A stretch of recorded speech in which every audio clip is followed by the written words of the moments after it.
No sé, a veces ella me pregunta qué estoy leyendo. Como no sé si me va a preguntar, me adelanto. Y te digo, estoy leyendo un libro de caballería. ¿Cómo? Sí. No, espera. Hay un autor que se llama John Steinbeck, que es no solo escritor, sino también un investigador. Parece que se metió en una abadía, ¿no? Cuando digo abadía me suena Westminster, pero hay cientos de abadías en el mundo. Y se metió en una abadía y encontró unos manuscritos de un viejo escritor que cuenta las aventuras del rey Arturo, que parece ser que fue una especie de gigantesca leyenda. Hay gente que duda que haya existido, pero bueno, eso no es el caso. El caso es que reescribe un poco las historias que encuentra en esa abadía. Y entonces estoy leyendo un libro que se titula Los hechos del rey Arturo y sus honorables caballeros, por ejemplo. Y es hermoso. A veces me da un poco de cosa porque digo, esta no será una lectura demasiado juvenil para mí, no debería estar leyendo otra cosa. No sé, le voy a preguntar a la Fer Nicolini. Fer Nicolini, ¿estás por ahí? Querido Quique, me encanta ese libro, pero me encanta, y además todo lo que tiene que ver con el rey Arturo, la mesa redonda, después tuvo la mesa cuadrada, pero era en chiste. Sí. Me parece maravilloso, además también aparece el mago Merlín en algún momento, sí, ¿no? Totalmente, sí, y aparece un tipo que se llama Lanzarote, que parece ser que es el caballero más valiente de todos. Maravilloso, además me encanta cuando la historia está puesta en duda, ¿habrá sucedido o no? No importa. No importa. Lo incorporamos como si fuera un personaje real a nuestra historia. Ok, entonces leo sin culpa. Pero por supuesto, todo se lee sin culpa. De hecho, hace poco estaba hablando con alguien que decía, me hubiera encantado ser pequeña en la época de Harry Potter, porque yo lo leí de grande, con una de mis hermanas, y me pareció maravilloso y me daba un poco de culpa. Entonces decía, no, se lo llevó a mi hermana, pero me devoré los libros que son alucinantes. Así que nada, leamos todo lo que nos dé felicidad. Sí. Qué cosa extraña esa, ¿no? De sentir culpa por estar leyendo algo que debiste haber leído. ¿Qué es eso de debiste haber leído? Y es lo mismo que... canon, ¿no? El canon. Claro. Es eso entonces, es un canon. Exacto. Sí. ¿Y quién pone el canon? A ver, vamos a discutirlo, es muy largo. Creo que está toda la cátedra de Puan discutiendo el canon. No, bueno, pasemos a tus lecturas recomendadas. Mira, hay un link entre lo que vos estás leyendo y lo que yo te voy a recomendar, que se llama ¿Cómo la puntuación cambió la historia? Así se llama el libro, exacto. Lo escribió, un noruego, que no sé si lo voy a pronunciar bien, pero bueno, Bard Borch Michalsen, después lo verán escrito cuando subamos los parrafitos tuyos que vos subís, ahí en algún momento en las redes lo verán escrito. Igual búsquenlo como cómo la puntuación cambió la historia de la editorial Godot Independiente. Un libro maravilloso. A ver, quería preguntarte, Quique, vos como prohombre de radio, maestro de locutores. ¡Opa! ¿Cuán importante fue para tu vida y siguen siendo los signos de puntuación a la hora de leer un texto, por ejemplo, al aire? Absolutamente importante, básicamente porque en los últimos años, digo muchos años, me acostumbré a no leer previamente lo que leo al aire, leer todo de primera. Por lo tanto, si la cosa no está bien puntuada, me equivoco. Sos un valiente, te digo que sos un valiente. No, porque... bueno, los cuentos de medianoche que estoy grabando para Radio Nacional, llevamos como 500 cuentos, ninguno los leo antes. El Pancho Mondino, que es el que selecciona, tiene a bien revisar muy bien la puntuación y la acentuación. Porque por qué acentuado es distinto al por qué sin acento. Entonces, como yo vengo leyendo y me dejo llevar por el texto, es fundamental que esté ese acento porque es el que me guía en lo que sigue. Exacto. Bueno, mira qué importante es, lo interesante que yo decía de este libro es que es un libro de historia. ¿Por qué? Porque el autor rastrea cuándo surgieron los signos de puntuación en la historia de la humanidad. Porque nosotros damos por sentado que siempre existió el punto, la coma, los dos puntos, los acentos, las tildes. No, para nada. De hecho, él rastrea y, por ejemplo, en Grecia, ¿no? Cuando se escribía en griego, se escribía todo junto y en mayúscula, no había un solo espacio entre palabras. Todo junto, solo había espacios entre algunos párrafos que decían parágrafos. Sí. Entonces, ¿qué pasaba? Unos pocos podían leer, tenían que leer en voz alta y muchas veces hasta terminar de entender lo que decía. Imagínate esa locura, o sea, todavía era como una lectura para la élite, los que podían leer, que no eran muchos, pero no solo eso, sino que era una lectura en voz alta y colectiva, porque había uno que leía en voz alta, terminaba de interpretar el texto, de acuerdo a cómo se le ocurría también poner las pausas, claro. Y ahí todos decían, quiere decir esto, ¿no? Sí. Bueno, es maravilloso. Entonces él empieza a hacer como un recorrido de, ¿cuándo empezaron a aparecer los signos de puntuación? Entonces, por ejemplo, salta de Grecia, contando esto, en Antigua Grecia, se va, por ejemplo, a la Biblioteca de Alejandría, ¿no? También que es como, fue real, pero también es un mito. ¿Cuántas historias hay alrededor de esa biblioteca como la más importante del mundo, ¿no? Sí. Y ahí ubica a Aristófanes, que no es el mismo que escribió Lisístrata, es otro, no tan famoso, que fue director de la Biblioteca de Alejandría y fue el primero en introducir signos de puntuación. ¿Por qué? Porque al tipo le interesaba que se pudiera respirar entre las lecturas, ¿no? Esto que te decía, ¿cuánto respiramos? Claro. Entonces, y mira, ya introduce el punto, la coma y los dos puntos. Se quería marcar pausas y entonces no funcionaban igual que ahora, pero era como una pausa cortita, una media, una más larga. Que en definitiva los signos de puntuación son eso también, ¿no? Claro. De eso se trata. ¿Cuánto esperemos para volver a empezar la palabra que sigue? Sí, y aparte el punto aparte es totalmente diferente al punto seguido. Esto es reclaro. Y vos lo sabrás, ¿no? Pero es reclaro. No, sí. Y el punto y coma, y la coma, y los dos puntos, ¿no? Que nosotros tenemos como incorporados, pero si te pones a pensar lo que significa cada uno, para mí es fascinante. Yo soy un poco una nerd del lenguaje. Creo que todos los que leemos somos un poco nerds de cómo funciona el lenguaje adentro de nuestra cabeza, ¿no? Claro. ¿Qué pasa cuando encontrás una frase entre comillas? ¿Cómo la pensás y cómo la decís? ¿Y qué te genera emocionalmente? ¿Viste? Eso. Bueno, de hecho el autor del libro da mucho de qué generan cuando uno ve signos de admiración, si de uno, si de dos, si de tres, bueno, eso va más adelante. Pero lo maravilloso es que él tiene una hipótesis, el autor, este neurólogo que estoy contando, que es que los signos de puntuación ayudaron a la evolución de la humanidad, tanto como la rueda, no tengo dudas. Claro, la escritura, la imprenta, los signos de puntuación ayudaron a organizar la humanidad también, porque atraviesan todas las lenguas, todos los idiomas, y se usan más o menos parecido en casi todos. Pero tiene que ver con el mensaje también, no solamente con aquellas cosas escritas, ¿no? Sino el mensaje. Cuanto más pulido está el tema de la puntuación, más claro es. Bueno, exacto. Además hay algo maravilloso, que es que los que empezaron a introducir, que son un montón, o sea, hablamos de Aristófanes, después ahora te voy a contar otro más.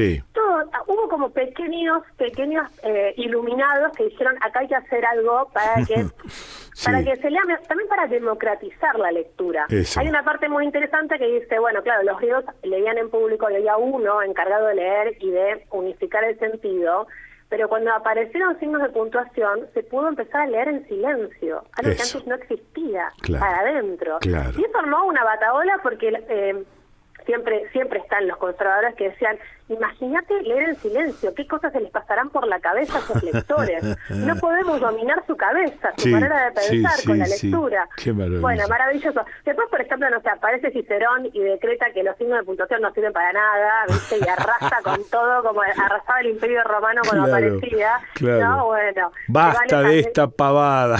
Tal cual. Después aparece una historia de Carlomagno. Lo lindo de este libro, además, es que son como pequeñas historias, pero que van atravesando personajes históricos que reconocemos, no sé, aparece Carlomagno, que él quería aprender a escribir, pero tenía las manos muy arruinadas por las batallas, entonces le costaba mucho y tenía como un asistente que le iba ayudando, le iba enseñando, y ahí empiezan a aparecer las palabras minúsculas, que eran más fáciles de leer y más fáciles de maniobrar, imagínate. Yo toda mi vida pensé que existían las minúsculas, no existían.